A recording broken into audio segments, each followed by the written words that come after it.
আসসালামু আলাইকুম প্রিয় চাকরি প্রত্যাশী সবাইকে স্বাগত জানাচ্ছি বিদ্যাবাড়ির পক্ষ থেকে। সাথে আছি আমি সাজ্জাদ হোসেন। কেমন আছেন সবাই আর কেমন চলছে আপনাদের প্রস্তুতি?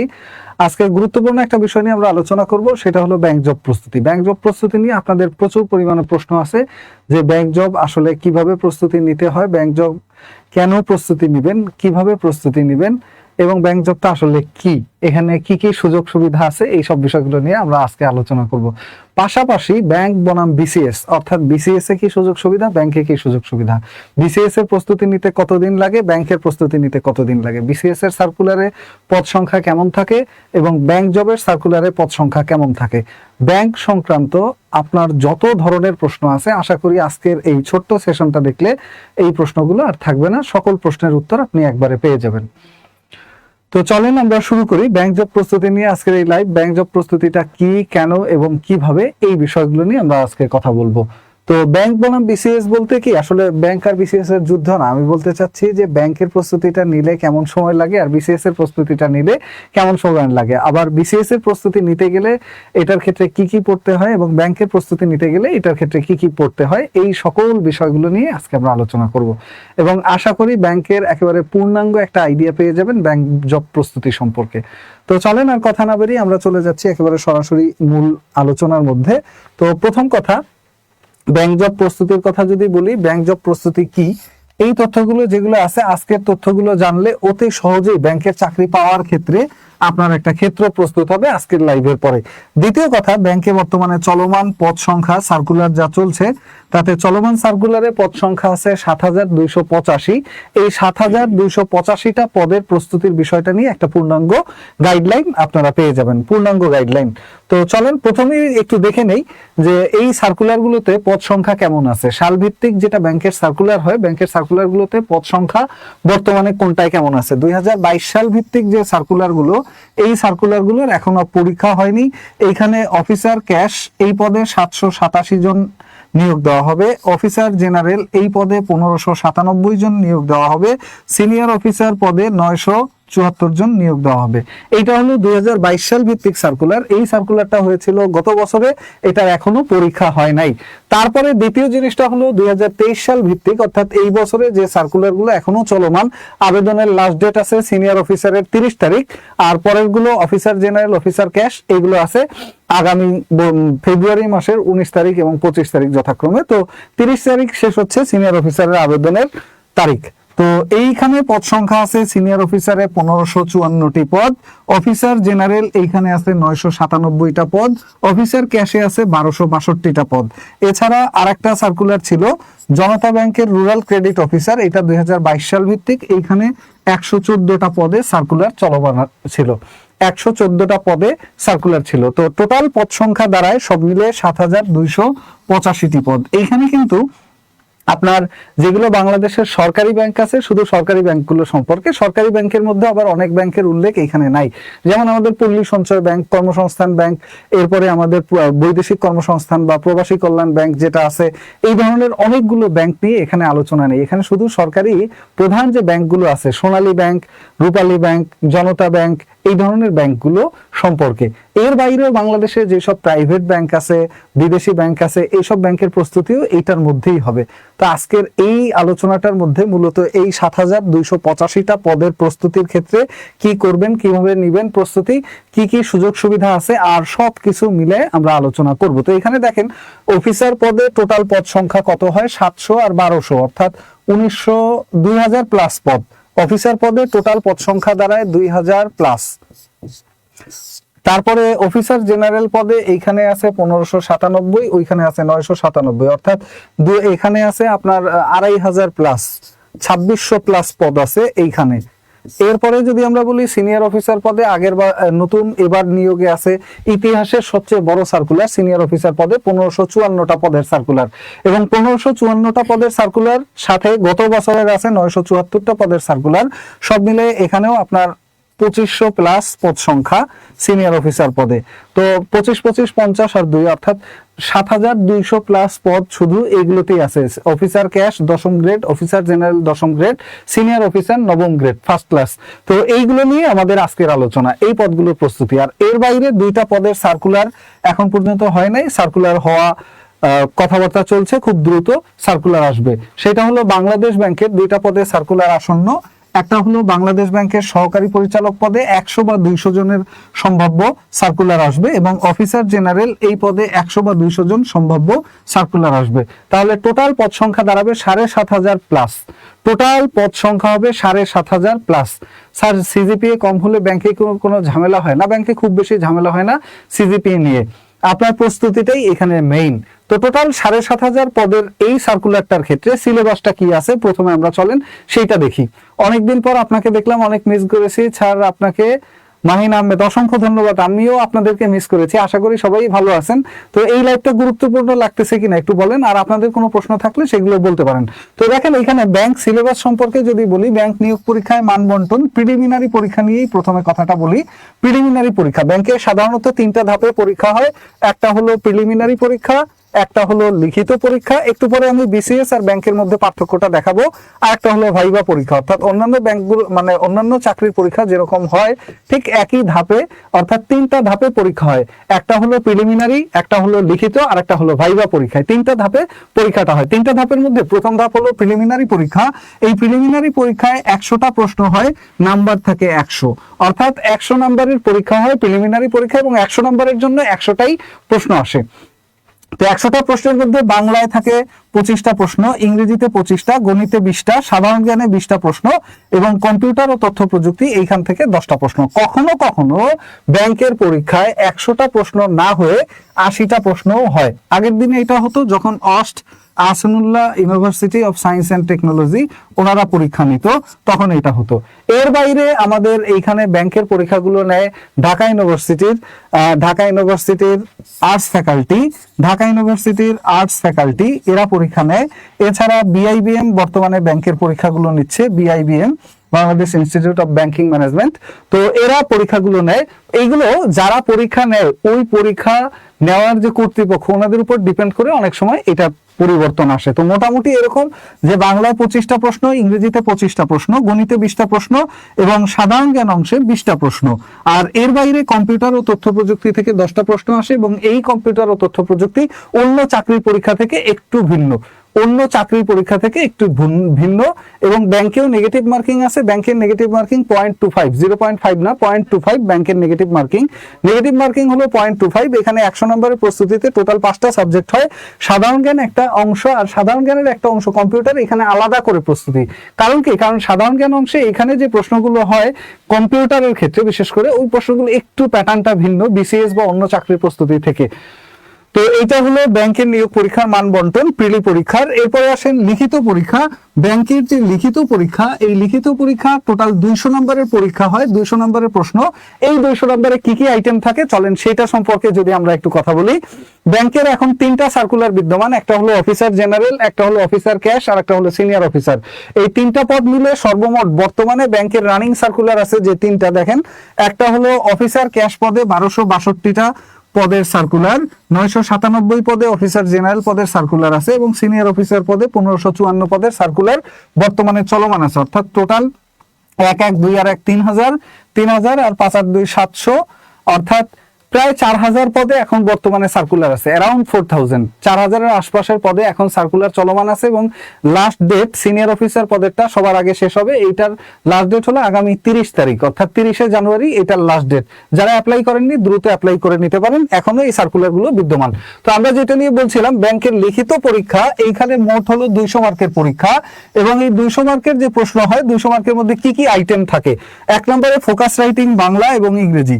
ফোকাস রাইটিং জিনিসটা কি? অর্থাৎ আপনাকে একটা টপিক দিবে, ধরেন বাংলাদেশের ডলার ক্রাইসিস, একটা টপিক আপনাকে দিল বাংলাদেশের ডলার ক্রাইসিস। এই ডলার ক্রাইসিসের উপরে আপনি একটা রচনা লিখবেন, বাস এইটাকে বলে ফোকাস রাইটিং। ডলার ক্রাইসিস নিয়ে আপনাকে একটা রচনা লিখতে হবে, এটা হলো মূল কথা, এটাকে বলা হয় ফোকাস রাইটিং। কিন্তু নর্মাল যে আমরা এসে বা রচনাগুলো লিখি এইটার ক্ষেত্রে আমরা যে নর্মাল এসে বা রচনাগুলো লিখি এইগুলোর ক্ষেত্রে আর এইটার ক্ষেত্রে কি কি পার্থক্য আছে এটা একটু বলি। এখানে পার্থক্য হলো ফোকাস রাইটিং এর ক্ষেত্রে পৃষ্ঠা সংখ্যা নির্দিষ্ট থাকে, পৃষ্ঠা সংখ্যা নির্দিষ্ট। রচনা লিখতে গেলে যেমন 35 নম্বরের একটা রচনার জন্য আমরা মন মতো যতগুলো পৃষ্ঠা খুশি নিয়ে হাবি হিসাবে ইচ্ছা মতো লিখি গাল গল্প, এইখানে গাল গল্প লেখার সুযোগ নেই। এখানে পৃষ্ঠা সংখ্যা নির্দিষ্ট 3 অথবা 4 পৃষ্ঠা, 3 অথবা 4 পৃষ্ঠা মানে কিন্তু এই একটা পাশ, পৃষ্ঠা মানে পেজ না, কিন্তু এ পাশ ও পাশ এরকম না, এই এক পাশ, এরকম 3টা অথবা 4টা পৃষ্ঠা থাকে। এই 3 বা 4 পৃষ্ঠার প্রস্তুতির জন্য আপনার কি করতে হয়, 3 বা 4 পৃষ্ঠার ফোকাস রাইটিং এর জন্য 1 নম্বরে আপনার লাগবে তথ্য, ওই জিনিস সম্পর্কে, যেটা সম্পর্কে ফোকাস রাইটিং আসে ওইটা সম্পর্কে আপনার তথ্য জানা লাগবে। দ্বিতীয় হলো ওইটা সম্পর্কে তথ্যের পাশাপাশি নির্ভুলভাবে আপনি লিখতে জানতে হবে, নির্ভুলভাবে লিখতে জানতে হবে। আর একটা জিনিস হলো আপনার ব্যাংকের ক্ষেত্রে আরেকটা সমস্যা হয়, সেটা হলো আপনার গুছিয়ে লেখা, গুছিয়ে না লিখতে পারলে, যদি আপনি 2 পৃষ্ঠা খালি ভূমিকা আর হাবিজাবি গাল গল্প দিয়ে ভরে ফেলেন, এই গুছিয়ে লেখাটা না পারলে তাহলে আপনার নাম্বার কম ওঠে। এই 3টা জিনিস মাথায় রাখলে মোটামুটি ফোকাস রাইটিং এর 35-70 নাম্বার শেষ। এইটা হলো আপনার লিখিত পরীক্ষার। লিখিত পরীক্ষার 35-70 নাম্বারের প্রস্তুতিতে শুধুমাত্র এই একটা জিনিস আপনার জানা লাগবে, যেগুলো ফোকাস রাইটিং এ আসে, বিগত পরীক্ষায় এসেছে, সামনে আসার মতো আছে। যেমন আমাদের ডলার ক্রাইসিস আছে, হুন্ডি নিয়ে আলোচনা আছে, এরপর বর্তমানে ডক্টর মোহাম্মদ ইউনূস উনি নিজে একজন অর্থনীতিবিদ, ওনার একটা থিওরি আছে সোশ্যাল বিজনেস থিওরি। এই সোশ্যাল বিজনেস নিয়ে আপনি কোনো আইডিয়া আছে কিনা, এগুলো জানেন কিনা, এইগুলোর ফোকাসের প্রস্তুতি সোশ্যাল বিজনেস। এরপর ওনার 3-0 থিওরি, এই ধরনের যে জিনিসগুলো আছে এই জিনিসগুলো সম্পর্কে আপনার আইডিয়া নিতে হবে। এবং এইটার উপরে 2টা ফোকাস রাইটিং, একটা লিখতে হবে বাংলায় 35 নাম্বার, একটা লিখতে হবে ইংরেজিতে 35 নাম্বার। 2টা মিলে মোট ধরেন 6 বা 7 পৃষ্ঠা লিখতে হবে, এই 7 পৃষ্ঠায় 70 নাম্বার। এরপরে আরেকটা মজার আইটেম হলো ব্যাংকের ক্ষেত্রে, সেটা হলো ট্রান্সলেশন। আগে থাকতো বিআইবিএম, এখন পরীক্ষা নেয় ওনারা এখন ট্রান্সলেশনের পরিবর্তে প্রেসাইজ রাইটিং, অর্থাৎ সারাংশ বা সারমর্ম আমরা যাকে বলি, সারাংশ বা সারমর্ম আমরা যাকে বলি, এইটা লিখতে হয়। এইটায় নাম্বার থাকে 20। আগের দিনে থাকতো অনুবাদ, একটা বাংলা টু ইংরেজি অনুবাদ, একটা ইংরেজি টু বাংলা অনুবাদ, 2টা অনুবাদে 10-10-20 নাম্বার থাকতো। আবার এখন এটা 10-10-20 না হয়ে একটা অনুবাদেও 20 নাম্বার থাকতে পারে। কিন্তু যখন থেকে বিআইবিএম পরীক্ষা নেওয়া শুরু করেছে তখন থেকে এটা আসে প্রিসাইজ রাইটিং 20 নাম্বারের। এই প্রিসাইজ রাইটিংটা কিসের উপর লিখবেন, একটা প্যাসেজ দেওয়া থাকে। আমরা 9-10-এ একটা গরম লাগে, আমি জাস্ট এটা খুলে রাখি, হ্যাঁ, গরম লাগে, আমরা 9-10-এ একটা পড়া পড়তাম, সেটা হলো আপনার 9-10-এ আমরা পড়তাম গিয়ে সিন আনসিন প্যাসেজ, মনে আছে না? একটা প্যাসেজ দেওয়া থাকতো, ওই প্যাসেজের উপরে আমাদেরকে প্রশ্নের উত্তর করতে হতো। তো এই প্যাসেজের উপরে প্রশ্নের যে উত্তরগুলো করতে হতো ওরকম একটা প্যাসেজ দেওয়া থাকবে, ওই প্যাসেজ সলিউশন। তো প্যাসেজ সলিউশন থেকে টোটাল নাম্বার থাকে আপনার হলো 40। এই প্রিসাইজ রাইটিং দিলে এইটাই 20, এবং আরেকটা 20 নাম্বার থাকে হলো আপনার কোশ্চেনের অ্যান্সার করতে হয়। টোটাল এখানে কোশ্চেন দেওয়া থাকে 4টা বা 5টা কোশ্চেন দেওয়া থাকলে 5-4-এ 20, প্রত্যেক কোশ্চেনে নাম্বার থাকে 4 করে, অথবা প্রত্যেক কোশ্চেনে 5 করে 4টা কোশ্চেন, যেভাবেই দিক টোটাল 20 নাম্বারের প্রশ্নের উত্তর করতে হয়। 5টা প্রশ্নের উত্তর করলে প্রত্যেকটা প্রশ্নের জন্য নাম্বার থাকে 4। একটা প্যাসেজ দেওয়া থাকে, একটা প্যাসেজের উত্তর আপনি করবেন, ওই প্যাসেজটা পড়ে পড়ে ওই প্যাসেজের মধ্যে থেকে প্রশ্ন করবে, একটা প্রশ্নের উত্তরে 4 বা 5 নাম্বার থাকবে, ওগুলো আপনার উত্তর করতে হবে। আর ওই প্যাসেজটার একটা সামারি বা সারাংশ বা সারমর্ম, যেটাকে বলা হয় প্রিসাইজ রাইটিং, এইটা থাকবে 20 নাম্বারের। 4 বা 5 লাইনে ওই প্যাসেজটার একটা সামারি লিখতে হবে, এটা থাকবে 4 নাম্বার। 4 বা 5 নাম্বারে একটা সামারি লিখতে হবে, ওইটা থাকবে 4 বা 5 নাম্বার একটা সামারি লিখলে। ওকে, তারপরে আসেন রিটেন ম্যাথ, এখান থেকে আর যেটা আসে এটা গেল আমাদের প্যাসেজ অংশ। প্যাসেজ অংশের প্রস্তুতি কিভাবে নেবেন সেটা আমি একটু পরেই বলছি। প্যাসেজ অংশে নাম্বার থাকে হলো 40, আর ফোকাস রাইটিং এ থাকে 70। এই 70 আর 40 110 নাম্বার শেষ। 70 আর 40 এই 110 নাম্বার শেষ। এরপরে 30-30-60 নাম্বার, 110 আর 60 170 নাম্বার। এইখানে 2টা অংশ আছে, একটা হলো ম্যাথ, লিখিত অংশে নাম্বার থাকে 30। যদি 5টা অঙ্ক দেয় তাহলে প্রত্যেকটায় 6 মার্ক করে, যদি 5টা অঙ্ক দেয় তাহলে প্রত্যেকটায় 6 মার্ক করে, 5-6 30। যদি 6টা অঙ্ক দেয় প্রত্যেকটায় 5 মার্ক করে, 5-6 30, অথবা যেভাবে ওনারা দেয়। তো ম্যাথের জন্য নাম্বার থাকে মাত্র 30। যারা ম্যাথে একটু দুর্বল, এটা তাদের জন্য একটা সুবর্ণ সুযোগ। ম্যাথে মাত্র 30 নাম্বার, মোটামুটি 2-3টা অঙ্ক যদি অ্যান্সার করে আসা যায় তাহলে চাকরি পাওয়াটা কনফার্ম আশা করা যায়। আর যারা 5টায় 5টাই পারবে তাদের তো আরো ভালো। এরপরে যদি বলি রিটেন জিকে, রিটেনের 2টা পার্টে 30-30-60 মার্ক। একটা হলো রিটেন জিকে বা জেনারেল নলেজ, এই পার্টে নাম্বার আছে 30। এইখানে টোটাল 10টা প্রশ্ন করা হয়। টোটাল 10টা প্রশ্ন করা হয়। এই প্রশ্নগুলোর একটু ব্রিফলি উত্তর দিতে হয়। ব্রিফলি উত্তর বলতে কি, আপনারা এই উত্তরগুলো দিবেন হলো এক কথায় মাঝখানে জায়গা দেওয়াই থাকে। উপরে প্রশ্ন, প্রশ্নের পরে এক লাইন, যা ধরেন এইটা প্রশ্ন করা, এই লাইনটা ফাঁকা থাকলো, এই ফাঁকা লাইনে আপনি উত্তরটা লিখবেন, আবার একটা প্রশ্ন, আবার এক লাইন ফাঁকা। তো মোটামুটি এক লাইন বা 2 লাইন করে এই উত্তরগুলো লিখতে হয়, এবং এই এক লাইন বা 2 লাইন উত্তর করলে এটার জন্য আপনার প্রত্যেকটায় নাম্বার থাকে 1 নাম্বার করে না, কিন্তু 3 নাম্বার করে। 3 নাম্বার করে 10টা প্রশ্নে 3 10 কে 30, এইভাবে থাকে জেনারেল নলেজের প্রশ্নগুলো। এবং এই প্রশ্নগুলো প্রিলিমিনারি পরীক্ষার ভালো প্রস্তুতি থাকলে এই প্রস্তুতিতেই আপনার লিখিত পরীক্ষার কভারেজটা হয়ে যাবে। এরপরে আসেন আর্গুমেন্ট রাইটিং, একটা অংশ আছে আর্গুমেন্ট রাইটিং। আর্গুমেন্ট রাইটিং এ নাম্বার থাকে 30। আর্গুমেন্ট মানে হলো যুক্তি তর্ক, সহজ কথায় বললে যুক্তি তর্ক বা যুক্তি প্রদান করা। আর্গুমেন্ট রাইটিং বলতে আপনাকে একটা জিনিস বা একটা টপিক দিবে, এই টপিকটার পক্ষে এবং বিপক্ষে আপনাকে লিখতে হবে। যেমন বাংলাদেশের ট্রাফিক জ্যামের জন্য অপরিকল্পিত নগরায়নই দায়ী, এটার পক্ষে এবং বিপক্ষে আপনার ধরেন 5টা 5টা 10টা অথবা 7টা 7টা 14টা বা 15টা এরকম যুক্তি লিখতে হবে। পক্ষে ধরেন 5টা বা 7টা লিখলেন, আর বিপক্ষে 5-7টা লিখলেন। এইভাবে 2 বা 3 পৃষ্ঠা দেয়া থাকে, ওই 2-3 পৃষ্ঠার মধ্যে আপনার এই আর্গুমেন্টটা লিখতে হবে, এবং আর্গুমেন্টের নাম্বার থাকে 30। আর্গুমেন্টের এই 30টা ইংরেজিতেই লিখতে হয়। তো এখানে টোটাল ইংরেজি আইটেম হলো ফোকাস রাইটিং ইংরেজি একটা, প্যাসেজ সলিউশনে এবং প্রিসাইজ রাইটিং এ এই 2টা আইটেম, এবং হলো রিটেন জিকে এটাও ইংরেজিতে হয়, এবং আর্গুমেন্ট রাইটিং এটাও ইংরেজিতে হয়। তবে এখানে জিকে অংশটা যেটা আছে ওইটাও ইংরেজিতে হয়। আর এখানে ইংরেজিতে সব প্রশ্ন হয় মানেই যে এটা আসলে ইংরেজি তা কিন্তু না, এখানে জিকেটাই আসল ব্যাংকে। কারণ জিকেতে আপনি এই যে ফোকাস রাইটিং বাংলা এবং ফোকাস রাইটিং ইংরেজি, এই 2টা যে ফোকাস রাইটিং লিখবেন এটার জন্য মূল অস্ত্র হলো আপনার তথ্য। যেসব ফোকাস রাইটিং আসছে ওইটার একটা সাজেশন নিয়ে ওই ফোকাস রাইটিং গুলো যদি আপনি শিখে নেন ভালোভাবে, ফোকাস রাইটিং গুলো সুন্দরভাবে লিখতে পারবেন।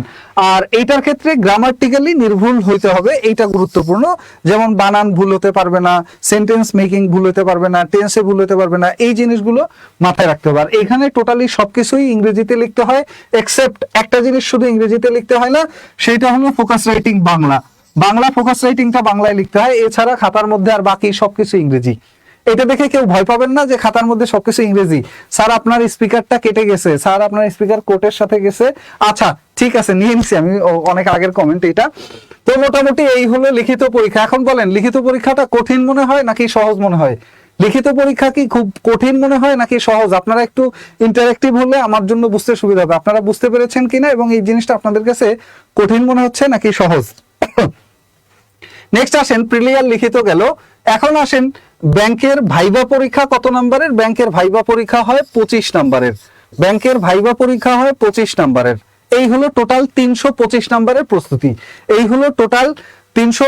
আমি কোনটায় কত কাট মার্ক, কত পেলে পাস করতে পারেন, প্রিলিতে কততে পাস, লিখিততে কততে পাস, ভাইভায় কততে পাস, A to Z সব নিয়ে আজকের লাইভে আলোচনা করব। খালি শেয়ার করে রাখেন, শেয়ার করলে পরে আবার দেখে নিতে পারবেন, সমস্যা নেই। এরপরে আসেন দ্বিতীয় জিনিস, ব্যাংক এবং বিসিএস এই 2টার মধ্যে পার্থক্যটা কি। তারপরে আমি ব্যাংকের সুযোগ সুবিধা সম্পর্কে স্পেসিফিক ভাবে বলবো, বেতন কত, অন্যান্য ভাতা কত, কোনটা কত আছে। হ্যাঁ, এখন আসেন ব্যাংক এবং বিসিএস প্রস্তুতির পার্থক্যের মধ্যে প্রথম পার্থক্য, বিসিএস টোটাল 1400 নাম্বারের পরীক্ষা দিতে হয়, আর ব্যাংকে পরীক্ষা হয় মাত্র 325 নাম্বারের। বিসিএস এর টোটাল পরীক্ষা হলো 1400 নাম্বারের, আর ব্যাংকে পরীক্ষা হলো মাত্র 325 নাম্বারের। 325-এর মধ্যে কি আছে? ব্যাংকে প্রিলি পরীক্ষা আছে, ব্যাংকের 325-এর মধ্যে 100 নাম্বারের প্রিলি, 200 নাম্বারের রিটেন এবং 25 নাম্বারের ভাইভা। 25 নাম্বার গুরুত্বপূর্ণ না, এখানে মোটামুটি সবাইকেই পাস করাই দেয়, আর 100 নাম্বারের প্রিলি যোগ হয় না, তাই এটাও গুরুত্বপূর্ণ না। ব্যাংকের একটা অংশই সবচেয়ে ভাইটাল, সেটা হলো লিখিত 200 নাম্বার, এবং লিখিতর যে 200 নাম্বার সেখানেও সবচেয়ে গুরুত্বপূর্ণ 3টা অংশ। 1 নম্বরে হলো লিখিত আপনার ফোকাস রাইটিং 2টা, এবং দ্বিতীয়ত হলো লিখিতর জিকে যে 10টা কোশ্চেন, ওই 10টা কোশ্চেন কমন পড়লে যারা ম্যাথেটাতে একটু দুর্বল আছে তাদের ওই অংশটা কভার করে নেওয়া পসিবল। এবং ফোকাস রাইটিংটা মোটামুটি 70-এর মধ্যে যদি 40 বা 50 তুলে ফেলা যায় ভালো লিখে, আপনার ইনফরমেশন যাতে গ্যাপ না থাকে এইটা আপনার মাথায় রাখতে হবে। এরপরে আরেকটা জিনিস হলো আপনার, এইটা গেল আপনার পার্থক্যের মধ্যে দেখেন, প্রথম কথা বিসিএস 1400 নাম্বারের পরীক্ষা সর্বমোট, আর ব্যাংক হলো সর্বমোট 325 নাম্বারের পরীক্ষা। এরপরে বিসিএস প্রিলি পরীক্ষা হয় 200 নাম্বারের, আর ব্যাংকের প্রিলি পরীক্ষা হয় 100 নাম্বারের। অর্থাৎ এখানে 100 নম্বরের প্রস্তুতি বেশি। এবং বিসিএস এ 200 নম্বরের জন্য সাবজেক্ট থাকে 10টি বিষয়ের প্রস্তুতি নিতে হয়, এবং এর মধ্যে ইংরেজি সাহিত্যে থাকে 15 নাম্বার, যেটা হিউজ একটা অংশ। এরপর মানসিক দক্ষতা এই একটা অংশ আছে, তারপর একটা অংশ আছে নৈতিকতা, সুশাসন, মূল্যবোধ, এই একটা অংশ। এগুলো অনেক হিজিবিজি টাইপ প্রস্তুতি, বাট ব্যাংকে ওইসব কিছুই নাই। 100 নম্বরের জন্য ব্যাংকে মাত্র 5টি বিষয়। এই 5টা বিষয়ের মধ্যে বাংলা, ইংরেজি, গণিত, আর একটা হলো সাধারণ জ্ঞান, আর একটা হলো আমি দেখালাম আলাদা করে কম্পিউটার থেকে 10 মার্কের প্রশ্ন আসে। কম্পিউটারের ওই 10 মার্কের প্রস্তুতিটা একটু ভালো করে নিতে হবে। এই হলো আপনার প্রাথমিক কথা। দ্বিতীয়ত দেখেন, বিসিএস এর লিখিত পরীক্ষা হয় মোট 1100 নম্বরের।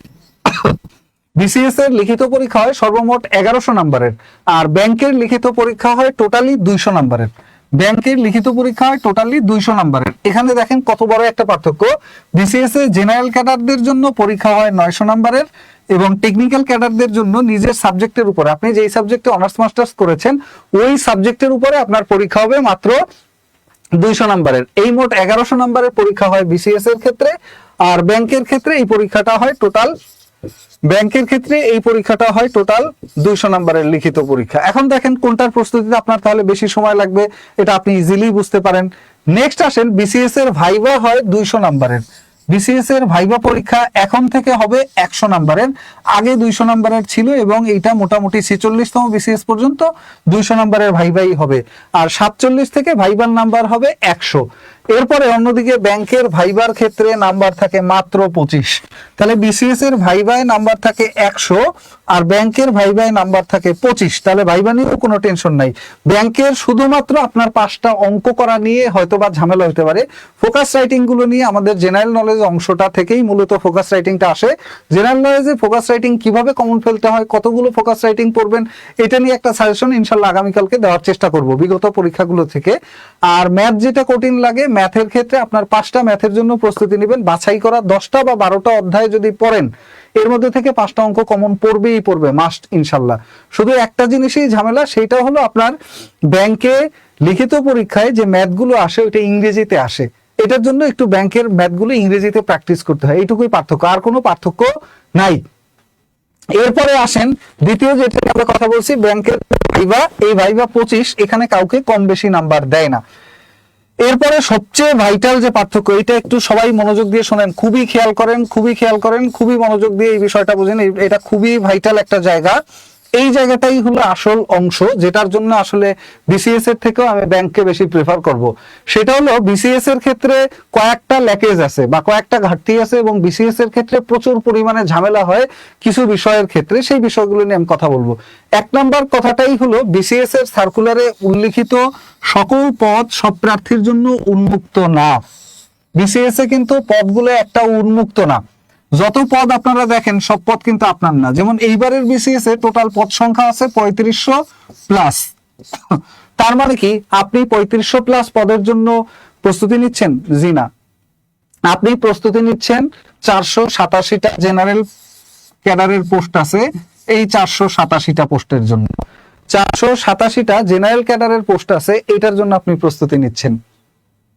এর বাইরে আর প্রস্তুতি নিচ্ছেন কির জন্য? আপনার সাবজেক্ট যেটা, যেমন ধরেন আমার সাবজেক্ট সমাজ কল্যাণ, এইবার সমাজ কল্যাণ বা সমাজকর্মতে ফাঁকা পদ আছে 17টা। তাহলে আমি যদি এইবার বিসিএস এর প্রস্তুতি নিতাম, আমি টোটাল 487 আর 17 কত হয়? 480 আর 10 90 আর 27 আর 14, অর্থাৎ 504টা পদের জন্য আমি পরীক্ষা দিচ্ছি। যতই শোনা যাক যে পদ সংখ্যা 3500, আসলে কিন্তু অ্যাকচুয়াল পদ সংখ্যা 3500 না। আমি তাহলে পরীক্ষা নিচ্ছি কিসের জন্য? আমি তাহলে পরীক্ষা দিচ্ছি আপনার এই 504টা পদের জন্য, আর বাকি একটা পদও আমার না। অর্থাৎ 3500 পদের মধ্যে 3000ই নাই। 3500 পদের মধ্যে 3000 পদ কিন্তু আমার না। 3000 পদ আমার না। আমার পদ সংখ্যা কত? আমার পদ সংখ্যা মাত্র 504টা। আমি যদি বিসিএস দিলাম, আমার সাবজেক্টে যে কয়টা পদ ফাঁকা আছে, আমার যে কয়টা পদ ফাঁকা আছে, ধরেন আমার পদ ফাঁকা আছে আমার সাবজেক্টে 17টা, আর জেনারেল ক্যাডারের 487টা পদ, এই টোটাল 504টা পদের জন্য আমি পরীক্ষা দিচ্ছি। তাহলে বাট ব্যাংকে ব্যাপারটা মোটেও এরকম না। ব্যাংকে আপনার যে প্রস্তুতি, ব্যাংকে যতগুলো পদ উল্লেখিত থাকে, সার্কুলারে যতগুলো পদ উল্লেখিত আছে, সবগুলো পদ প্রার্থীর জন্য উন্মুক্ত। এখানে কোনো পদ কোনো ক্যাডারের জন্য বা কোনো ব্যাংকের জন্য আলাদা ভাগটাগ করা নাই। বিসিএস এ যেরকম আপনার পদ ভাগ করা থাকে, যেমন যেটা কৃষি ক্যাডারের পদ ওইটা তো জেনারেলকে নিবে না, যেটা ডাক্তারদের পদ ওইখানে সাধারণ মানুষকে নিবে না, যেটা ইঞ্জিনিয়ারের পদ ওইখানে সাধারণ মানুষকে নিবে না, যেটা ইসলামের ইতিহাসের পদ ওইখানে রাষ্ট্রবিজ্ঞানের লোক নিয়োগ দিবে না, যেটা ইতিহাসের পদ মানে ইসলামের ইতিহাসের পদ ওইখানে সমাজবিজ্ঞানের কেউ যাবে না, যেটা বাংলার পদ ওইখানে ইংরেজির কেউ নিয়োগ পাবে না। তো এইভাবে পদ ভাগ হতে হতে কিছুই থাকে না, থাকে 500-র মতো পদ বিসিএস এ। এবং বিসিএস এ আরো কিছু সমস্যা আছে। তার মধ্যে 1 নাম্বার সমস্যা হলো বিসিএস খুবই লেন্দি প্রসেস। লেন্দি মানে হলো সময় সাপেক্ষ। ধরেন এই যে বিসিএসটা এখন সার্কুলার চলতেছে, 47তম বিসিএস, এইটার প্রিলি হতে পারে জুন বা জুলাই মাসে, মিনিমাম জুন বা জুলাই মাসে এটার প্রিলি হবে। তারপরে প্রিলির ফলাফল দিতে 1 থেকে 2 মাস, তারপরে এটার লিখিত ডেট দিবে আরো অন্তত 2 থেকে 3 মাস বা 4 মাস বা 5 মাস পরে, মোটামুটি 2025 সাল শেষ। লিখিত পরীক্ষা দেওয়ার পরে এই পরীক্ষার খাতা দেখে ফলাফল দিতে দিতে মোটামুটি দেখবেন যে আপনার অন্তত 6 থেকে 8 মাস লেগে যাবে। তাহলে 2026ও শেষের পথে। এরপরে ওই ফলাফলের পরে ভাইবা শুরু করলে 4 থেকে 5 মাস যাবত ভাইবা চলে, 2025 যাবে, 2026 যাবে, 2027-এরও শেষ নাগাদ হয়তোবা এটার ফাইনাল রেজাল্ট পেতে পারেন। সময় সাপেক্ষ মানে আপনার 47তম বিসিএস এর ফলাফল পেতে পারেন 2027 সালের শেষ নাগাদ। 2027 সালের শেষ নাগাদ আপনি ফলাফল পেতে পারেন কিসের, আপনার এই 47তম বিসিএস এর। 47তম বিসিএস এ যারা অ্যাপ্লাই করছেন এটা মনে রাখেন, আমি হলো 2020 সালে 43তম বিসিএস এ অ্যাপ্লাই করি, 2020 না 21 সালে, 2021 সালে 43তম বিসিএস এ অ্যাপ্লাই করি এবং আমি জয়েন করলাম 2025 সালের 15ই জানুয়ারি আমি জয়েন করছি। এখন বুঝেন বিসিএস কত লম্বা প্রসেস। এখন বর্তমানে রানিং বিসিএস আছে আপনাদের 47, তো হলো কেবল সার্কুলার দিছে। বর্তমানে রানিং বিসিএস আছে কয়টা সেটাও একটু বলে দেই। বর্তমানে 44তম বিসিএস এর ভাইবা চলে, 44-এর ভাইবা চলে, 45-এর লিখিতর ফলাফল দিবে, 46তম বিসিএস এর প্রিলি হয়ে গেছে, লিখিত পরীক্ষার তারিখ দিবে। এই 3টা বিসিএস আছে রানিং, আর 43 যোগদান করলো কেবল, আর সামনে আপনাদের 47। তো এখন আপনারাই বুঝেন এই বিসিএস গুলো শেষ না করে তো আর আপনাদের ধরবে না। এইটার ভাইবা শেষ হইতে আরো অন্তত 2-3 মাস লাগবে। ওইটার ভাইবা মানে এইটার আবার নতুন করে ফলাফল দিয়ে ভাইবা শুরু করলে এটাও আবার 5-6 মাস যাবত ভাইবা চলবে। এবং এইটার এখনো লিখিত পরীক্ষা হয় নাই, লিখিত পরীক্ষার ডেট দিলে সেই লিখিত পরীক্ষা নিবে 8 মাস থেকে 10 মাস পরে এটার খাতা দেখা শেষ হবে, তারপরে এটার ফলাফল দেওয়ার পরে এরপরে আবার নতুন করে এটার ভাইবার ডেট দিবে, ভাইবা চলবে, ওইটা শেষ করবে, তারপরে আপনারা 47-এর আবার ভাইবাটাই আসবে। সে মোটামুটি 2027-এর আগে, 27-এরও ডিসেম্বর বা অক্টোবর ডিসেম্বর এর মাঝামাঝি সময় হতে পারে। আর অন্যদিকে ব্যাংকের সার্কুলারে যেরকম পদ সংখ্যা সবার জন্য উন্মুক্ত, যেমন আমরা একটু আগে দেখলাম 7285টা পদ, এই 7285টা পদই উন্মুক্ত, একটা পদও কোনো দিকে কোনো টেকনিক্যাল পদ নাই, নট এ সিঙ্গেল পোস্ট। এখানে 7285টা পদ, 7285টা পদই উন্মুক্ত পদ, একটা পদও কারোর জন্য সংরক্ষণ করা নাই। বিসিএস এ ম্যাক্সিমাম পদই টেকনিক্যালে চলে যায়। এছাড়া ব্যাংকের প্রিলি পরীক্ষার ফলাফল হয় দ্রুত, লিখিত পরীক্ষার ফলাফল মাত্র 200 নম্বরের খাতা হয়, দেখতে সময় লাগে কম। মাত্র 200 নম্বরের পরীক্ষা হয়, খাতা দেখতে সময় লাগে কম। আর ভাইবা খুব দ্রুত নেয়, কারণ 25 নম্বরের ভাইবা, এখানে মোটামুটি কারোই লাগে না।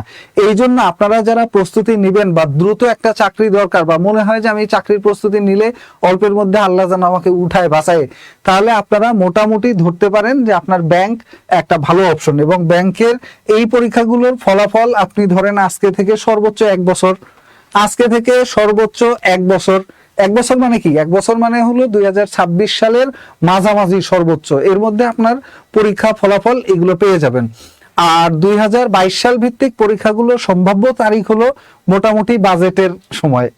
এটার সাথে বাজেটের একটা সম্পর্ক আছে, কারণ টাকা পয়সা আসলে তারপরে এই পরীক্ষাগুলোর টার্গেট ওনারা দেয়। তো এইটা হলো ব্যাংক আর বিসিএস এর বেসিক পার্থক্য। আরো কিছু পার্থক্য আছে, চলেন সেটার কথা বলি। যে বিসিএস এর ক্ষেত্রে আপনি প্রিলি, লিখিত এবং ভাইবা পাশ করলেন, বিসিএস এর ক্ষেত্রে প্রিলি পাস করলেন, লিখিত পাস করলেন এবং ভাইভাও পাস করলেন, লিখিত ভাইভা এই সবগুলো ধাপ আপনি পাস করলেন, করার পরে ক্যাডার পদ সংখ্যা যা সেগুলো পূরণ হয়ে গেল। পূরণ হয়ে যাওয়ার পরে এরকম পাস করা অনেক প্রার্থী থাকে যারা কোনো চাকরি পায় না। প্রিলি, লিখিত এবং ভাইভা পাস করার পরে পুরা খালি হাতে চলে যেতে হয়। এরকম রেকর্ড লাস্ট বিসিএস গুলোতে হিউজ অ্যামাউন্টের, যেমন 43তম বিসিএস এ পাস করেছে 8,000-এর কাছাকাছি শিক্ষার্থী। 8,000 থেকে ক্যাডার পেয়েছে 2,000, নন ক্যাডার পেয়েছে 500। এই 2500 ছাড়া বাকি টোটাল 5,500 পদ যেগুলো পাস করছে মানুষ, এই 5,500 মানুষ একেবারে খালি হাতে চলে গেছে, কোনো চাকরি পায় নাই। ব্যাংকে এই নজির খুব কম। এরপরে আপনাদের যদি একটু তুলনাটা বলি, এইখানে তুলনাটা আমি লিখে রাখছি, দেখেন।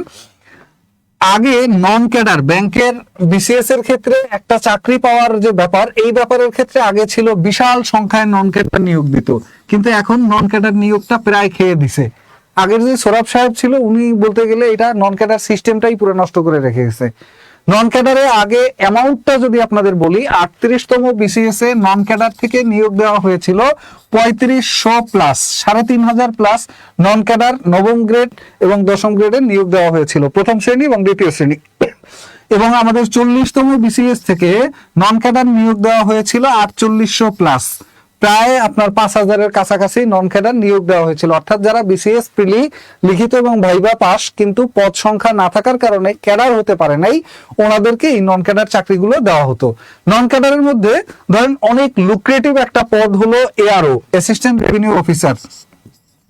এই এআরও পদে আগে নিয়োগ দেওয়া হতো বিসিএস নন ক্যাডার থেকে, কিন্তু এইবার কি করছে, 17তম গ্রেডের সিপাহী পদ থেকে, 17তম গ্রেডের সিপাহী পদ থেকে সরাসরি প্রমোশন দিয়ে দশম গ্রেডের এআরও বানাই দিছে, এই যে কয়েকদিন আগে 87 জনকে।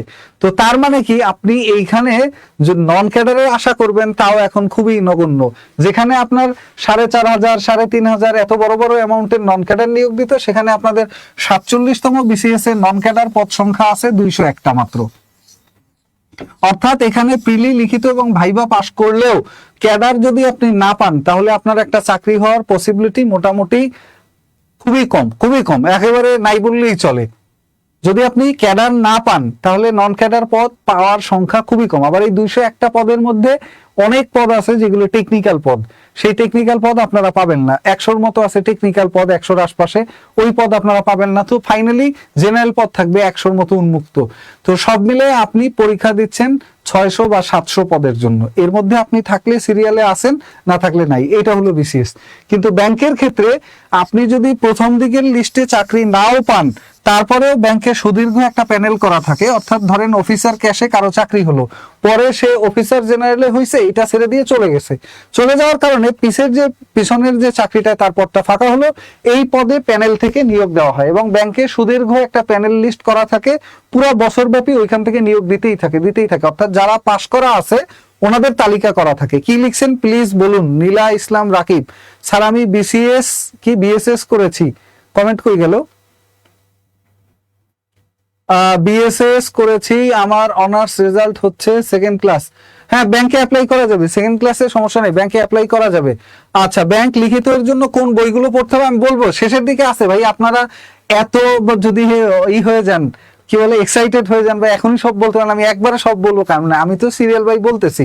ব্যাংকের সুযোগ সুবিধার কথা বলবো, ব্যাংকের প্রস্তুতি নিতে কি পড়বেন, লিখিতর জন্য কি পড়বেন, কোথা থেকে পড়বেন, সবই বলবো। আর আগামীকালকে ফোকাস রাইটিং এবং ব্যাংকের ইংরেজিতে কিভাবে ভালো করা যায় এই সব বিষয় নিয়ে একটা সাজেশন দেওয়ার চেষ্টা করব।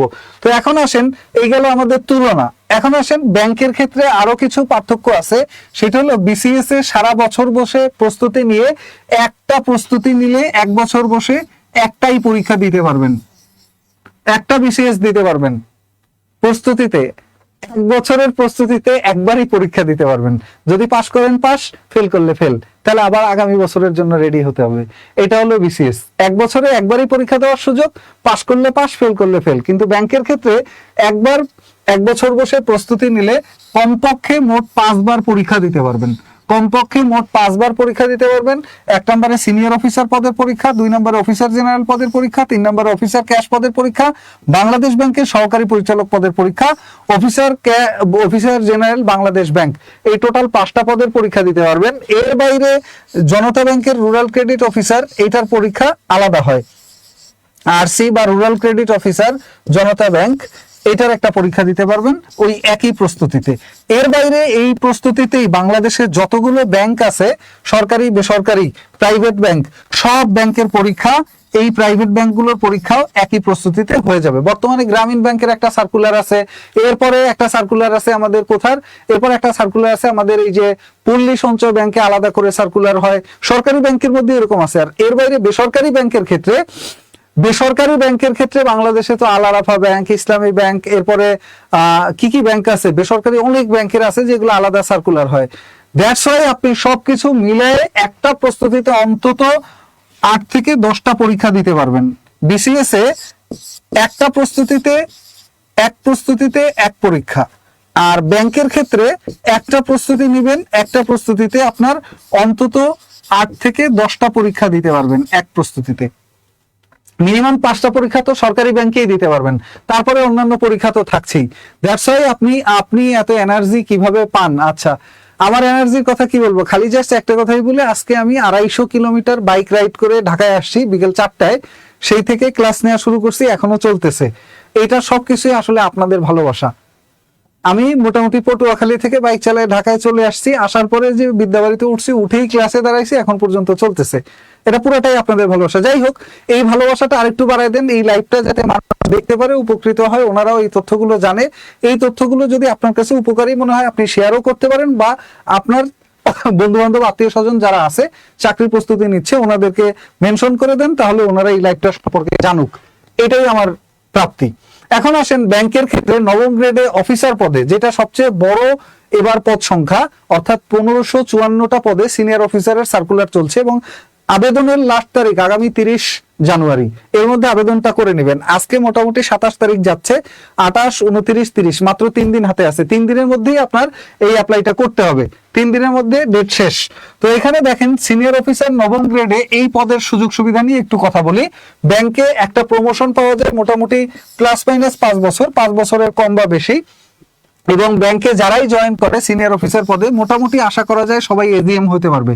এজিএম 4র্থ গ্রেড, আর যদি এজিএম এর থেকে উপরে ওঠা যায় অর্থাৎ ডিজিএম বা জিএম এইগুলো যদি হওয়া যায়, সেক্ষেত্রে কি হয় দেখেন, আপনি ব্যাংকের ক্ষেত্রে টোটালি আপনার বেতনের কথায় পরে আসি। প্রথম কথাটাই, যদি আপনি এজিএম হতে পারেন তাহলে আপনি গাড়ি কিনতে পারবেন, এবং গাড়ি কেনার জন্য 30 লাখ টাকা কার লোন দেয় ব্যাংক, এবং এইটা একেবারে পুরা বিনা সুদে 30 লাখ টাকা আপনাকে দেওয়া হবে। কিসের জন্য? কার লোন, গাড়ি কেনার জন্য। এবং এই গাড়ির মেইনটেনেন্স কস্ট এজিএম হলে 40,000, ডিজিএম হলে 45,000 মান্থলি, এবং জিএম হলে মান্থলি 50,000। বিসিএস এ যে সুবিধাটা পায় হলো ফার্স্ট ক্লাস গ্রেডের অফিসাররা, এই সুযোগ সুবিধা ব্যাংকেও আছে। এজিএম, ডিজিএম বা জিএম এগুলো হলে মোটামুটি আপনি মান্থলি 40 থেকে 50,000 টাকা, মান্থলি 40 থেকে 50,000 টাকা পাবেন শুধুমাত্র মাসিক খরচ আপনার গাড়িটার জন্য। আর গাড়িটা কেনার জন্য ব্যাংক আপনাকে বিনা সুদে লোন দিবে 30 লাখ টাকা অনলি, একটা পাজারো কেনার জন্য। এইটা হলো ব্যাংকের ফার্স্ট কথাটা। এরপর আসেন ব্যাংকের বেতনের স্কেলের কথা বলি। বেতন হলো 23,100 টাকা। এটা হলো বেসিক বা মূল বেতন জয়েনিং এর সময়। মূল বেতনের মধ্যে আপনার বাসা যদি সিটি কর্পোরেশন এরিয়ার মধ্যে হয় আপনার পোস্টিং, তাহলে মূল বেতনের 45% পাবেন বাসা ভাড়া, আর অন্যান্য এলাকায় হলে মূল বেতনের 40% পাবেন বাসা ভাড়া। এছাড়া মেডিকেল অ্যালাউন্স আছে 1500 টাকা, আর অ্যাকাউন্টে টোটাল সিটি কর্পোরেশন এরিয়ায় আপনি পাবেন 35,990 টাকা, আর অন্যান্য উপজেলা বা জেলায় হলে 34,995 টাকা হাতে পাবেন, যেটা মোটামুটি ওই প্রাইমারি বলেন নিবন্ধন বলেন। আমি যদি তুলনা করি, তুলনা যদিও খারাপ দেখা যায়, তারপরেও একটু বলি। প্রাইমারিতে বেতন হলো সর্বসাকুল্যে 17,900 টাকা, এর মধ্যে 500 টাকা কাটলে থাকে 17,400 টাকা হাতে পায় যেটা। আর এইদিকে নিবন্ধনের ক্ষেত্রে হাই স্কুলের সহকারী শিক্ষক 12,500 টাকা বেতন, আর হাই স্কুলের সহকারী শিক্ষক যদি বিএড করা থাকে তাহলে 16,500 টাকা বেতন। এছাড়া প্রভাষক পদে বেতন হলো 22,000 টাকা, হাতে পাবেন 23,000 টাকা। হাতে পাবেন 23,000 টাকা, 23,500 টাকা চিকিৎসা ভাতা সহ। তো সব মিলিয়ে যদি এখানে দেখেন টোটাল এইগুলোর সাথে এই বেতন স্কেলের কোনো কম্পেয়ারই করা চলে না। এর বাইরে আরেকটা নতুন যে সুবিধা এখন থেকে ব্যাংকে চালু হয়েছে সেটা হলো ব্যাংকে লাঞ্চ ভাতা। লাঞ্চ ভাতা দেওয়া হয় ব্যাংকে প্রতিদিন 400 টাকা। প্রতিদিন 400 টাকা মানে সপ্তাহে 5 দিন অফিস, অর্থাৎ এক মাসে হলো 5/4 20 দিন অফিস।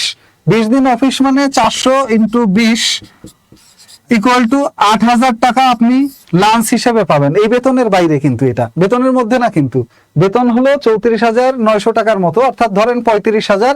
এর সাথে যদি আরো আপনি লাঞ্চ পান 8,000 টাকা, তাহলে এটা দাঁড়ায় প্রায় 43,000 টাকার মতো মান্থলি সিনিয়র অফিসার পদে।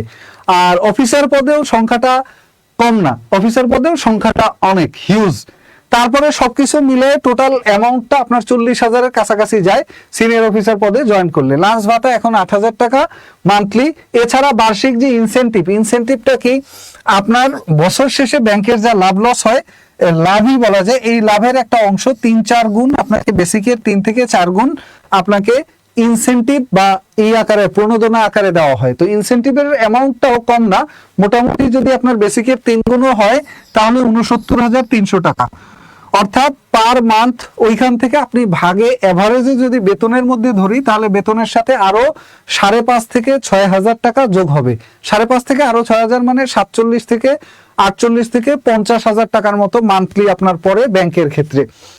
এরপরে ব্যাংকের অন্যান্য যেগুলো আছে সুযোগ সুবিধা, জিপিএফ ফান্ডে 1 বছর পর থেকে 5 থেকে 25% পর্যন্ত কাটাতে পারবেন, অর্থাৎ আপনার মূল বেতন 23,100 টাকার 25% আপনি যদি কাটান, এটার উপরে আপনার চাকরির শেষ জীবনে 12 বা 13% ইন্টারেস্ট সহ টোটাল আপনি প্রায় 1,20,00,000 টাকার মতো পাবেন পেনশন। এছাড়া মান্থলি হলো 45,000 টাকা বেতন আকারে পাওয়া যায়। এছাড়া আপনার সর্বমোট বেতন ধরেন এখন ব্যাংকের যে সুযোগ সুবিধা তাতে 45 থেকে 50,000 টাকা অনায়াসে আপনার মান্থলি পড়বে। সিটি কর্পোরেশন এরিয়ায় সংখ্যাটা 48,000-এর কাছাকাছি, আর সিটি কর্পোরেশন ছাড়া অন্য এরিয়ায় হলে 40 থেকে 42,000 টাকা মান্থলি হাতে পাবেন। এছাড়া ব্যাংকের সিনিয়র অফিসার পদে হাউস লোন পাওয়া যায়। হাউস লোন পাবেন সিনিয়র অফিসারের জন্য 1,20,00,000 টাকা।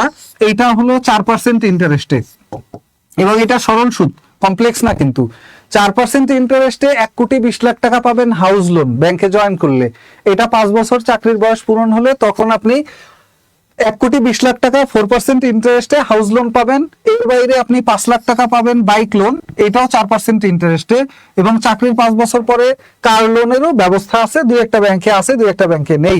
আর হাউস লোনের জন্য যেই টাকাটা আপনি নিবেন, 1,20,00,000 টাকা যে লোনটা নেয়, এই লোনের জন্য শুধুমাত্র মান্থলি আপনার বাসা ভাড়ার যে অ্যামাউন্ট 10 বা 12,000 টাকা বা 15,000 টাকা, ওই আকারে টাকাটা কেটে নিতে থাকবে। এবং ফাইনালি একেবারে আপনি পেনশনে গেলে তখন ওইখান থেকে আপনার টাকাটা কাটবে, যেটা একটা হিউজ ফ্যাসিলিটিস। ধরেন আপনার বয়স এখন 25, 26 বা 27, আপনি সিনিয়র অফিসার পদে এখন জয়েন করলেন বা 30-এই জয়েন করলেন। 30-এ জয়েন করার পরে 5 বছর পরে যদি আপনি 1 কোটি বা 1.5 কোটি টাকা লোন পান, এটা দিয়ে আপনি চাইলে ইজিলি অনেক দিকেই কাজ করতে পারেন। আপনি টাকা ব্যবসার জন্য ইউজ করতে পারেন, আপনি একটা বড় বাড়ি কিনতে পারেন, একটা ফ্ল্যাট, ইচ্ছা যা খুশি, কিন্তু টাকাটা আপনি নিতে পারেন। এরপরে আসেন হাউস লোনের কথা বললাম। তারপরে ব্যাংকের জিপিএফ এর টাকা যেটা আপনি কাটছেন, এই টাকার উপরে 12-13% হারে ইন্টারেস্ট অ্যাপ্লাই হয়। এছাড়া গ্র্যাচুইটি শেষ হলে বেসিকের 45%, যেটা মোটামুটি আপনার বেসিকের 230 গুণের উপরে আপনি পাবেন। মোটামুটি আপনার ধরেন 1,03,50,000 টাকা ফাইনালি আপনি পেনশন আকারে পেতে পারেন।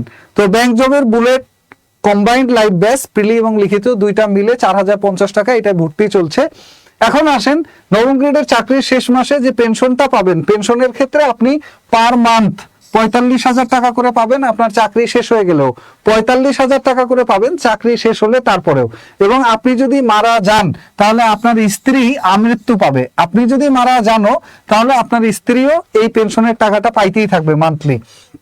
আর যদি বাচ্চার বয়স 18 বছরের কম হয়, তাহলে বাবা মা দুইজনই যদি মারা যায়, তাহলে আপনার বাচ্চা ওই পেনশনের টাকাটা পেতে থাকবে। এছাড়া ব্যাংকে আরেকটা ফ্যাসিলিটিস আছে, প্রতিবন্ধী বাচ্চা যদি আপনার হয় তাহলে প্রতিবন্ধীর ক্ষেত্রে সারা জীবন এই পেনশনের টাকাটা সে পেতে থাকবে। এর বাইরে সিজারে যদি বাচ্চা হয় কারণ, এই ক্ষেত্রেও ব্যাংক থেকে 30 থেকে 40,000 টাকার একটা ফ্যাসিলিটিস পাওয়া যায়। এখন আসেন ব্যাংকের প্রস্তুতির ক্ষেত্রে কি কি করবেন সেটা নিয়ে আমরা কথা বলি। ব্যাংকের প্রস্তুতির ক্ষেত্রে কি কি করণীয়, এটা নিয়ে যদি আমরা কথা বলি, ব্যাংকের প্রিলিতে ভালো করার উপায় কি? 1 নাম্বার কথা, প্রথম তো ব্যাংকের প্রিলি, আগে তো প্রিলি পাস করা লাগবে, তারপর না লিখিত, তারপর না চাকরি, তারপর না car loan, house loan, lakh lakh crore crore টাকা। তো আসেন এটা নিয়ে কথা বলি। তার আগে একটু বলেন লাইভটা কি আপনাদের ভালো লাগতেছে কিনা, বুঝতে পারতেছেন কিনা, তাইলে একটু শেয়ার করতে পারেন অথবা অন্যদেরকে মেনশন করতে পারেন যারা আপনার পরিচিত আত্মীয় স্বজন বন্ধু বান্ধব যারা ব্যাংকের প্রিপারেশন নিচ্ছে। ইউটিউবে যারা আছেন, মহাকাশের পৃথিবী স্যার আমি অনার্সে সেকেন্ড ইয়ারে পড়ি, স্যার সরকারি চাকরির প্রিপারেশন নিলে ভালো হবে নাকি আইএলটিএস দিয়ে বিদেশ গেলে ভালো হবে? যদি আমার কাছে একেবারে অনেস্ট রিভিউ চান তাহলে বাংলাদেশ ছেড়ে দেওয়াই ভালো, তাহলে বাংলাদেশ ছেড়ে দেওয়াই ভালো। আমাদের বাংলাদেশে যেই বেতন দেয় এই বেতনটা বিশ্বের উন্নত দেশগুলোতে ফার্স্ট ক্লাস চাকরির যে বেতন এই পরিমাণ টাকা দেয় বেকার ভাতা।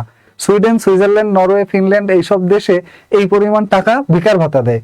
ওই দেশে একজন সুইপার বা অন্য একেবারে ছোট গ্রেডে যারা চাকরি করে ওনাদেরও বেতন লাখ টাকার উপরে, বাংলা টাকার 1 থেকে 1.5 লাখ টাকা পায় সুইপাররাও। আর আমাদের দেশে ফার্স্ট ক্লাস যারা সরকারি কর্মচারী আছে ওনাদের বেতন হলো মাত্র এই 35 থেকে 40 হাজার টাকা। এটার জন্যই মানে আমাদের বলতে হয় যে এটা অনেক বড় অ্যামাউন্ট। যাই হোক, লাইভটা বুঝতে পারছেন কিনা তাহলে যে শেয়ার করে দেন, 100 শেয়ার করবেন মিনিমাম। ব্যাংকের লাইভ আমি ইউজুয়ালি কখনোই নেই নাই, তারপরেও আমি ভাবলাম যেহেতু এটা অনেক বড় সার্কুলার এবং অনেকেই এটা সম্পর্কে আসলে তুলনামূলক বিষয়গুলো জানেন না, সেই জন্য এই লাইভটা দেওয়া। শেয়ার ডান লিখে দিতে পারেন, দেখি কয়জন শেয়ার দেন।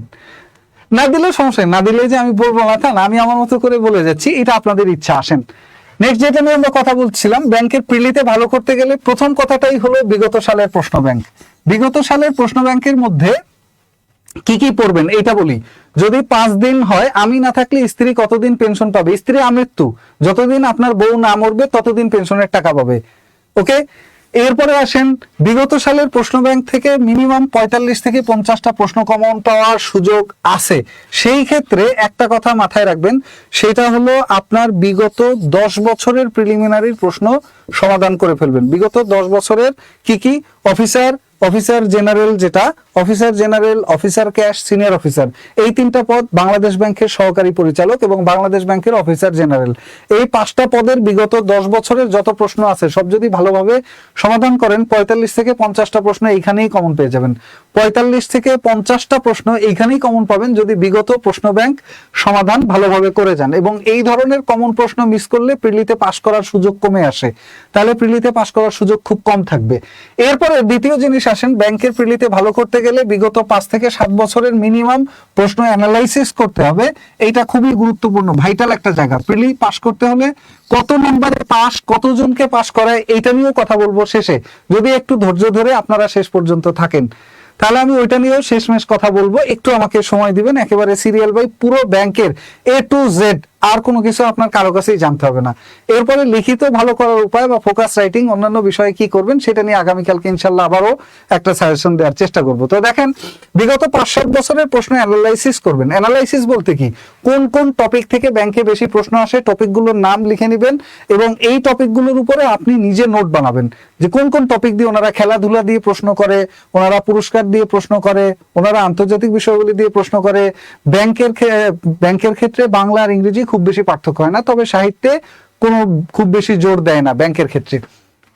এরপরে আসেন, আপনার কোন টপিকের উপর কতগুলো প্রশ্ন আসছে এইটা লিখে রাখবেন একটা খাতায়, নোট করে সেইটার মধ্যে ওই টপিকের উপরে যত ধরনের প্রশ্ন আছে সব কালেক্ট করে ওইখানে জমাবেন।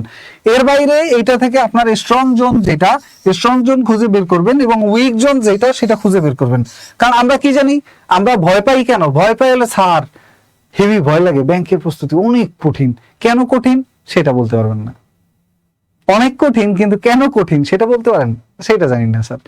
এই সিচুয়েশন বললেন স্যার সিনিয়র অফিসার পদে আবেদন করতে কয়টা ফার্স্ট ক্লাস লাগবে, এটা নিয়েও আমি কথা বলবো, আরো বিস্তারিত কথা বলবো। গোলাম রব্বানি, আর কমেন্ট করতে হবে না আপনার, ইউটিউবে কমেন্ট করছেন তুহিন হোসেন, প্রাইমারিতে নতুন চাকরি পেয়েছি, এ বিষয়ে কি চাকরিজীবী মেয়ের সাথেই করব বিয়ে নাকি আর্থিক অবস্থা তেমন ভালো না? এই যে দেখছেন তুহিন হোসেন লিখছে প্রাইমারিতে জয়েন করছে, আর্থিক অবস্থা ভালো না, চাকরিজীবী হলে ভালো হয়।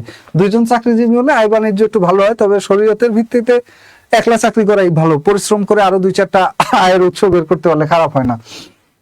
তো যেটা বলছি, একটা হলো আপনার স্ট্রং জোন আর একটা হলো উইক জোন, এই দুইটা বের করলে তাহলে আপনি বুঝতে পারবেন যে আপনি কোথায় কোথায় দুর্বল। এখন যদি বলেন যে স্যার আমি সবকিছুতেই দুর্বল, আমি অঙ্ক পারি না, আমি ইংরেজি পারি না, আমি বাংলা পারি না, আমি এই পারি না, সেই পারি না, এই যদি সব পারি না হয় তাহলে আপনি সবই শিখতে হবে। আর যদি মনে করেন যে না আমি কিছু পারি, ওই স্ট্রং জোন গুলো বের করলেন, কিছু জায়গায় আপনি উইক, ওইটা বের করলেন, যেটা উইক ওইটার ক্ষেত্রে উইক জোনের উপরে এক্সট্রা কেয়ার করবেন, আর যেগুলো মোটামুটি ভালো পারেন ওইগুলো একটু রিভিশন দিবেন। এটা হলো আপনার প্রস্তুতির একটা অংশ। এরপরে আসেন বাংলা যেটা আছে, বাংলার ক্ষেত্রে সবচেয়ে বেশি প্রশ্ন হয় গ্রামার থেকে।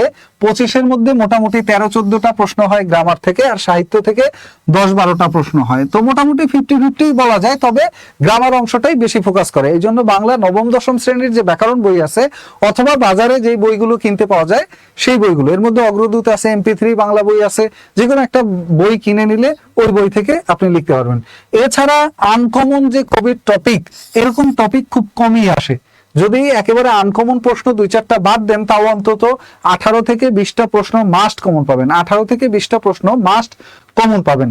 আর বাংলাতে মূলত একাদশ শ্রেণীর যে বাংলা বইয়ের শব্দার্থ, এই শব্দার্থগুলো পড়তে হয়। বড় মোটা একটা বই আছে একাদশ শ্রেণীর, দ্বাদশের একটা মোটা বই আছে, ওই বইটা থেকে শব্দার্থগুলো আসে। ইংরেজির ক্ষেত্রে ব্যাংকের প্রিলিতে কি আসে দেখেন, 10-12টা টপিক আছে, বাছাই করে টপিকের নাম আমি বলে দিচ্ছি, আপনারা জাস্ট লাইভ শেয়ার করা থাকলে পরে দেখে নোট করে নিয়েন এই লাইভ থেকে। 10-12টা টপিক থেকে অন্তত 20 মার্কের প্রশ্ন কমন পাবেন 25-এর মধ্যে। 25-এর মধ্যে অন্তত 20 মার্কের প্রশ্ন কমন পাবেন, এরকম টপিক সামনে আছে, আমি দেখাই দিচ্ছি, পরে নোট করে নিন। তো মোটামুটি প্রতিটা টপিক থেকে মিনিমাম 2টা করে প্রশ্ন আসে। সিনোনিম অ্যান্টোনিম থেকে 3-4টা প্রশ্ন হয়। ভোকাবুলারি অংশটা ব্যাংকে বেশি আসে। সরকারি bank job solution, private bank job solution, IBA job solution এবং অন্যান্য যেগুলো জব সলিউশন পাওয়া যায়, ওই জব সলিউশন গুলোর যত ভোকাবুলারি আছে, এই ভোকাবুলারিটা আপনি ভালোভাবে যদি প্রিপারেশন নেন, তাহলে ইনশাল্লাহ যথেষ্ট হয়ে যাবে ব্যাংকের ভোকাবুলারি পার্টের জন্য। এখন আসেন সেই 10-12টা বা 15টা টপিক কি, যেখান থেকে প্রশ্ন মাস্ট আসবেই আসবে। 1টা বা 2টা করে প্রশ্ন প্রত্যেকটা টপিকের উপর থাকবে। এই টপিকগুলো সম্পর্কে যদি বলি, প্রথমে কারেক্ট স্পেলিং, দ্বিতীয়ত অনওয়ার্ড সাবস্টিটিউশন, এটা হবে সাবস্টিটিউশন, বানানের খিচুড়ি অবস্থা, অনওয়ার্ড সাবস্টিটিউশন,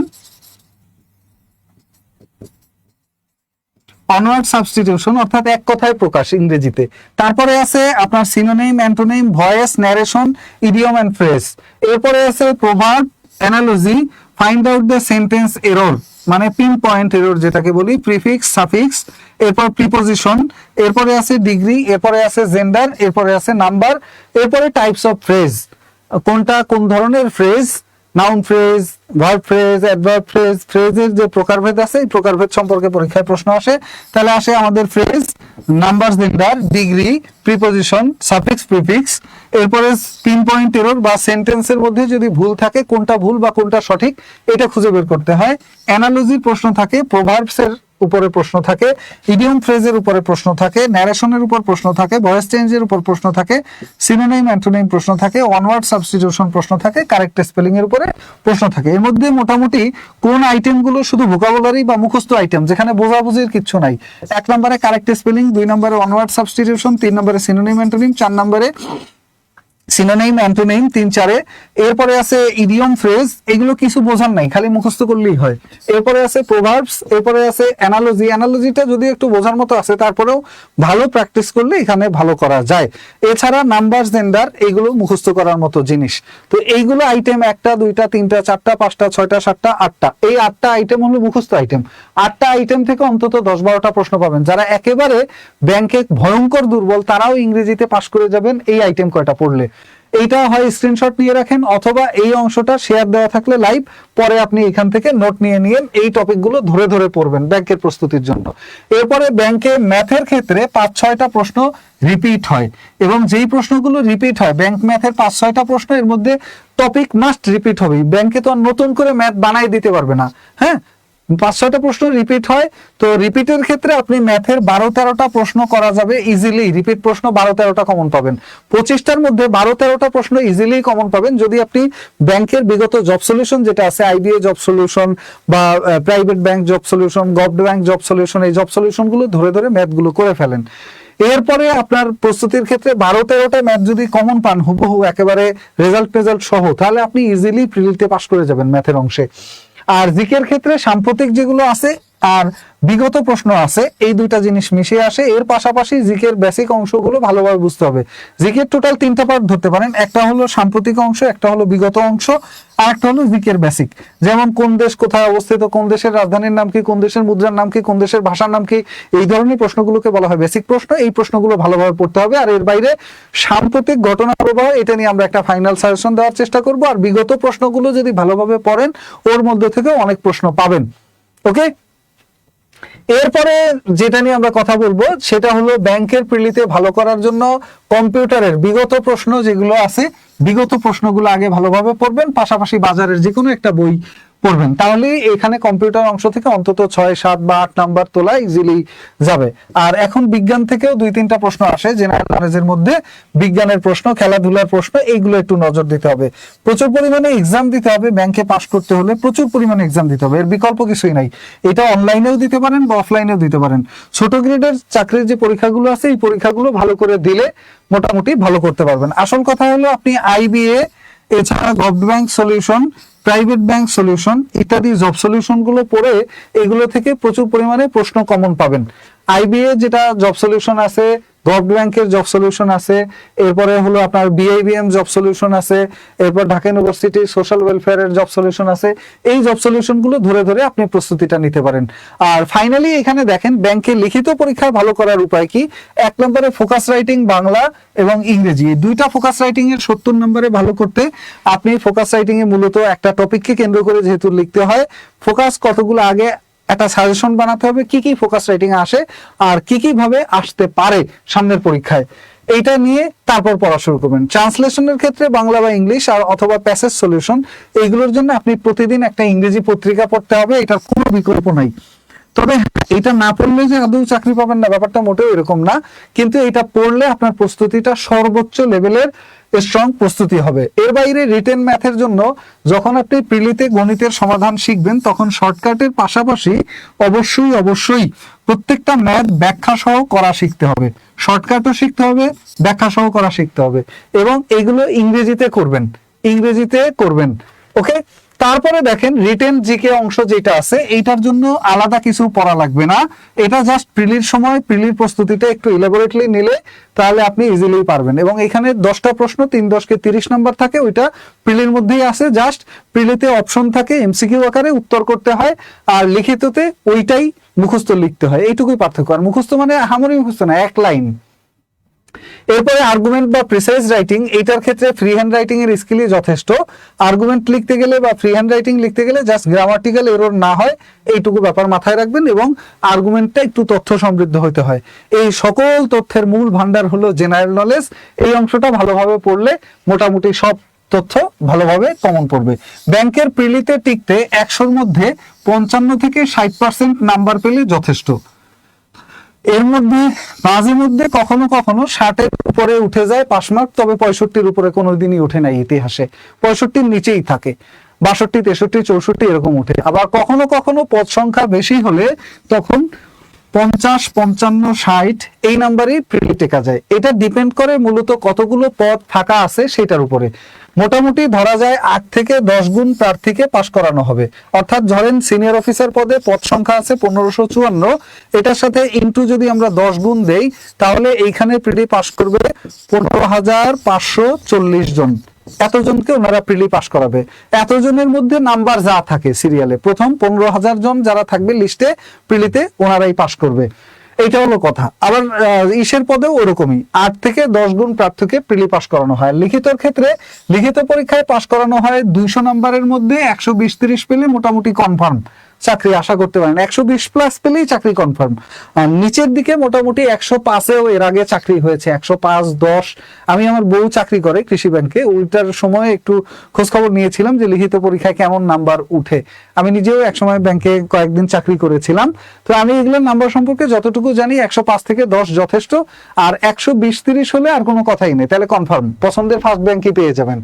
অর্থাৎ 110 বা 15 এটা হলো এভারেজ মার্কিং, এটা পেলে মোটামুটি আপনি পাস করে যাবেন। আর এখানে মূল কথা হলো 3 থেকে 4 গুণ প্রার্থীকে ভাইবা দেওয়ার সুযোগ দেওয়া হয়, অর্থাৎ লিখিততে পাস করানো হয়। পদ সংখ্যা যদি হয় 1554, তাহলে এটার সাথে ইনটু দিবেন 3, 3 15 45 আর 3 50 150, অর্থাৎ 4,500, 4650 আর 12, 4662 জন ধরেন ভাইবা দেওয়ার সুযোগ পাবে। এতে যত নাম্বার লাগে, ওকে, মিনিমাম 3 গুণ, ম্যাক্সিমাম এর থেকে বেশিও হতে পারে, 3 থেকে 5 গুণ প্রার্থীকে লিখিত পাশ করানো হয়। এইটার উপরেই মূলত লিখিত পরীক্ষার নাম্বার ডিপেন্ড করে। আর ভাইবা পরীক্ষায় 25 নম্বরের ক্ষেত্রে কাউকে ফেল করানো হয় না, এটা হলো প্রথম কথা। খুব আহামরি কিছু না করলে 1, 2 বা 5%-এর বেশি প্রার্থীকে ফেল করানো হয় না। কম বেশি সবাইকেই 18 থেকে 20 নম্বর অন অ্যান এভারেজ দেওয়া হয়। কারণ আমি ভাইবা পরীক্ষার সময় বেশ কয়েকবারই বাংলাদেশ ব্যাংকে গেছি খোঁজখবর নেওয়ার জন্য, আমার বউ যখন ভাইবা দিচ্ছিল ওই সময়কার ঘটনা। তো সেই থেকে আমার যতটুকু আইডিয়া, মোটামুটি কাউকে পাস মানে ফেল করায় না, মোটামুটি সবাইকে পাস করায়। এভারেজ 18 থেকে 20 সবাই পায় এবং 22-23 নাম্বার পর্যন্ত ভাইবায় সর্বোচ্চ তোলা সম্ভব। অর্থাৎ পার্থক্য হলেও 2, 3 বা 5 মার্কের পার্থক্য হয়, এর চেয়ে বড় কোনো পার্থক্য হয় না। এই মোটামুটি ব্যাংক জব সম্পর্কে কথা। এরপর নেক্সট আগামীকালকে আমরা ইনশাল্লাহ ব্যাংক জবের প্রিলিমিনারি লিখিত এই দুইটা জিনিসের একটা সাজেশন দেওয়ার চেষ্টা করব। কিভাবে পড়বেন, কোন কোন বই পড়বেন, বুক লিস্ট এবং সাজেশন, এবং লিখিত পরীক্ষায় ফোকাস রাইটিং কি কি পড়তে হবে, এগুলো নিয়ে আমরা কথা বলবো। Bank job bullet combined live batch, এখানে প্রিলিমিনারি এবং লিখিত দুইটা কম্বাইন্ড প্রস্তুতির ব্যবস্থা আছে। এবং এই ব্যাচটার মধ্যে টোটাল ক্লাস সংখ্যা হলো আপনার, টোটাল এই ব্যাচে ক্লাস সংখ্যা হলো 85। এই ব্যাচটায় টোটাল ক্লাস আছে আপনার 85, 85টা ক্লাস আছে। এবং এই ব্যাচটার মধ্যে এক্সাম সংখ্যা হলো আপনার 95, 95টা এক্সাম দেওয়ার সুযোগ আছে।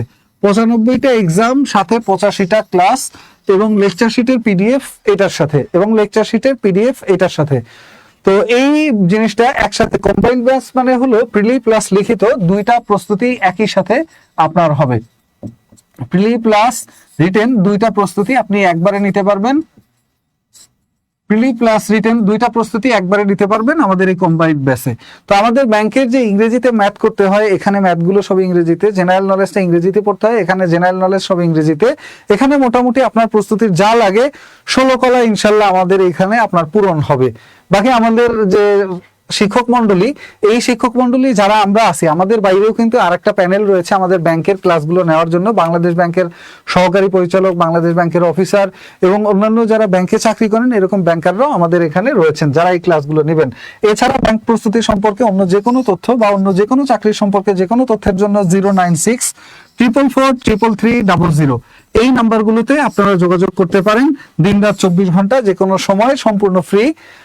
096-444-33300 এটা হলো হটলাইন নাম্বার। এটার এগেইনস্টে ব্যাকআপে আপনার 40-50টা আছে, তো ইজিলি আপনি এটা করতে পারবেন। এখন মাসালাগত বিষয় অনেকে প্রশ্ন করছেন যে ব্যাংক তো হারাম, ঘুষ, হ্যান ত্যান। তো এটা আসলে কথাও সত্য, আবার কিছু কিছু সত্য, কিছু কিছু মিথ্যা।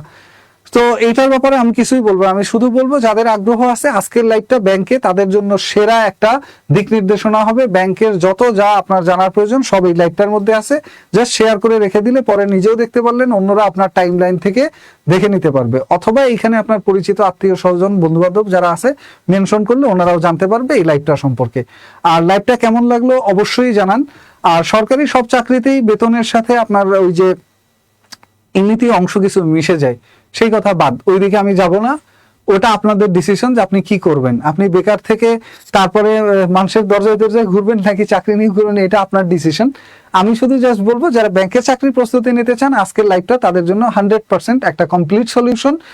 আপনি পুরো ব্যাংকের গাইডলাইন কি, কেন, কিভাবে ওভারঅল সবকিছু পেয়ে যাবেন। এছাড়া আমাদের সম্পর্কে বিস্তারিত জানতে আমাদের যে অ্যাপস, গুগল প্লে স্টোরে গেলে আমাদের বিদ্যাবাড়ি অ্যাপস ডাউনলোড করতে পারবেন এবং www.বিদ্যাবাড়ি.com এই ওয়েবসাইটে গেলে আমাদের সম্পর্কে বিস্তারিত জানতে পারবেন। আমাদের ইউটিউব চ্যানেল নাম বিদ্যাবাড়ি, ইউটিউবে সার্চ দিতে পাবেন।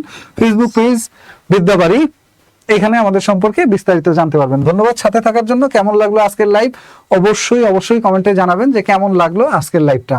আজকের মতো এই পর্যন্তই বিদায় নেই, দেখা হবে আবারও ইনশাল্লাহ। সবার জন্য অনেক অনেক শুভকামনা থাকলো। ডিসিশনটা আপনার 504 পদের জন্য বা 500 পদের জন্য বিসিএস এর প্রস্তুতি, নাকি 7,500 পদের জন্য ব্যাংকের প্রস্তুতি।